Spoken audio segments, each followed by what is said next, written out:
Emily St. Clair had always been a woman wrapped in quiet mystery, a presence that lingered just beyond the edges of everyday life. Those who knew her spoke of kindness and charity, of a soft-spoken woman who gave her time to the homeless and the forgotten, who volunteered at shelters and food banks without fanfare. Yet despite her outward warmth, Emily lived alone in a modest apartment perched on the city's fringe, a sanctuary for a soul battered by unseen storms. The truth was that Emily was a prisoner of shadows, shadows that stalked her relentlessly, hidden from the world's gaze. Her death was discovered on a cold autumn morning, an accidental fall according to the coroner's report. She had been found by the building's janitor, slumped lifelessly on the tile floor near the staircase, a fatal blow to the back of her head explained as a tragic misstep. Police closed the case quickly, satisfied with the story of a lonely woman who simply lost her footing. But the quiet shock that rippled through those who truly knew Emily told another story. A story of fear, of isolation, and of secrets that clawed deep beneath the surface. Nathan St. Clair, Emily's estranged brother, had not spoken to her in nearly a decade.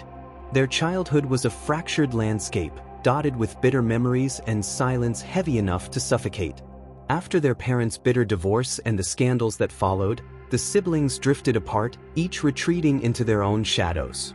Nathan had become a successful but emotionally guarded man, building walls high enough to keep the past at bay. Yet when he received the news of Emily's death, a cold knot twisted in his gut, pulling him inexorably back to the woman he barely remembered but never stopped searching for in his dreams. The funeral was a somber affair, attended mostly by distant acquaintances and a few local charity workers who spoke in hushed tones about Emily's generosity. Nathan observed from the back pew, feeling like an outsider looking into a world he once belonged to but no longer recognized. The questions swirled within him. Why had Emily lived so alone? Why had no one known about the dangers she faced? As the ceremony ended, he vowed silently that he would uncover the truth behind her death, no matter where it led. Back in her apartment, Nathan began to piece together the fragments of Emily's hidden life. The place was tidy, almost sterile, with an almost obsessive order that suggested she had struggled for control in a life ruled by fear. Amid the neat stacks of bills and charity letters, Nathan found her journal, a battered leather-bound book filled with raw, desperate entries. Emily had documented years of terror, a stalker who haunted her every step, an invisible enemy who crept through the shadows of her days and invaded the sanctuary of her nights. Her words spoke of late-night calls filled with silence, of strange cars parked outside her windows that never left, and of footsteps echoing just beyond her door.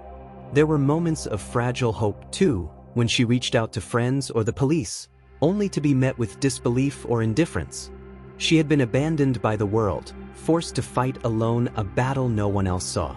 The journal entries grew darker, the fear more palpable, until the final pages stopped abruptly, as if the author had been silenced mid-thought.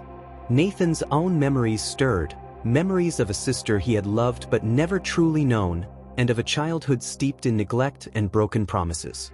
He recalled their last argument, years ago, when Emily had accused him of turning away just when she needed him most. Those words echoed painfully now, a haunting reminder of the family fractures that had allowed her to slip through the cracks. Determined to unravel the mystery, Nathan began to follow the threads Emily had left behind. Neighbors spoke of a man, a former colleague of Emily's, who had been seen lurking near her building. The man's name was Daniel West, a charming yet volatile figure who had once worked with Emily on a local nonprofit project before their professional relationship ended bitterly. Rumors suggested Daniel had become obsessed, his demeanor darkening into something dangerous. As Nathan dug deeper, the picture grew clearer but more terrifying. Daniel had turned from colleague to stalker, weaving himself into Emily's life like a poisonous vine, smothering her with threats, intimidation, and violence that no one outside her apartment walls had witnessed. Nathan discovered security footage from cameras Emily had secretly installed, footage showing Daniel lurking just beyond her door, his expression twisted with obsession and rage.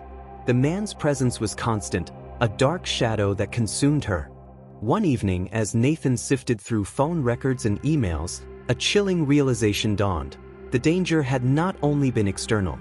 Someone had betrayed Emily from within her circle of trust, friends who had ignored her cries, agencies who dismissed her pleas, even family who turned a blind eye.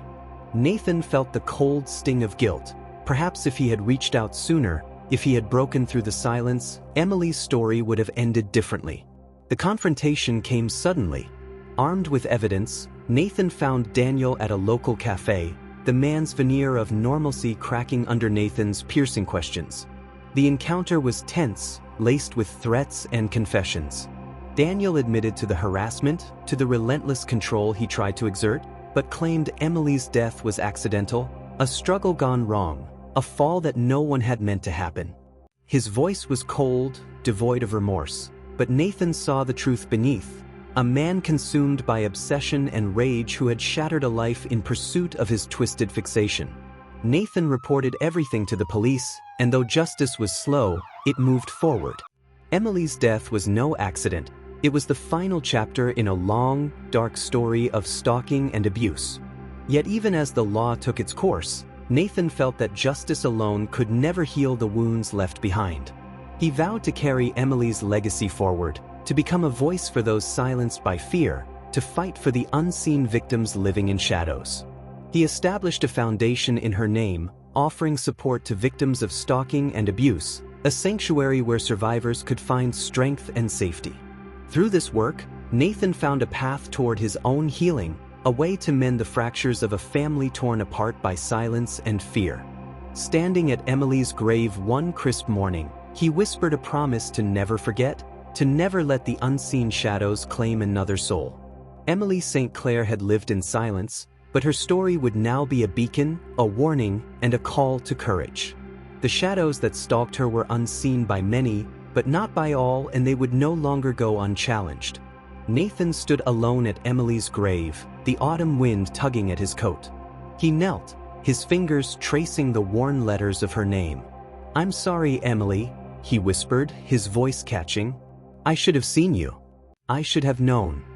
For a moment, the clouds parted, a single beam of sunlight breaking through, casting a warm glow on the cold stone. It felt like a whisper, a fleeting touch, a silent forgiveness. As he rose, Nathan made a quiet vow to never let another soul be lost to the unseen shadows. With each step away from her grave, he carried the weight of that promise, a brother's penance, and a final, unspoken goodbye. Subscribe, like, and comment. Have you lost someone so close to you before? How do you feel when it happens? Let me know in the comments.